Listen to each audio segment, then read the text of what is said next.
BJP రాష్ట్ర అధ్యక్షులు బండి సంజయ్ కుమార్ కరీంనగర్ పట్టణంలో పర్యటించారు. స్మార్ట్ సిటీ అభివృద్ధి పనులు పర్యవేక్షించారు. మహా జన సంపర్క్ అభియాన్ కార్యక్రమంలో భాగంగా మోదీ ప్రభుత్వం చేస్తున్న అభివృద్ధి, సాధించిన విజయాలు, ప్రవేశపెట్టిన సంక్షేమ పథకాలు ప్రజల్లోకి తీసుకువెళ్తామని బండి సంజయ్ అన్నారు. తెలంగాణ అధికారంలో లేనప్పటికీ కేంద్రంలోని బీజేపీ కరీంనగర్ స్మార్ట్ సిటీ అభివృద్ధికి నిధులు కేటాయించిందన్నారు. కేంద్రం ఇస్తున్న నిధులపై ప్రజలకు అనుమానాలు నివృత్తి చేసేందుకు చర్యలు తీసుకుంటామని చెప్పారు.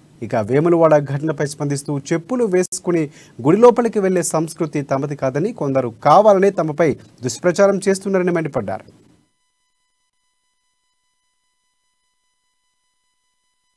మన ఫస్ట్ నుంచి జూన్ 30 వరకు దేశవ్యాప్తంగా మోడీ గారి ప్రభుత్వము సాధించిన విజయాలు, చేసిన అభివృద్ధి, ప్రవేశపెడుతున్న సంక్షేమ పథకాల విషయంలో దేశ ప్రజలకు వివరించాలనే ఉద్దేశంతో పాజిటివ్ దృక్పథంతో మహా జన సంపర్క్ అభియాన్ పేరుతో కార్యక్రమం తీసుకున్నాం.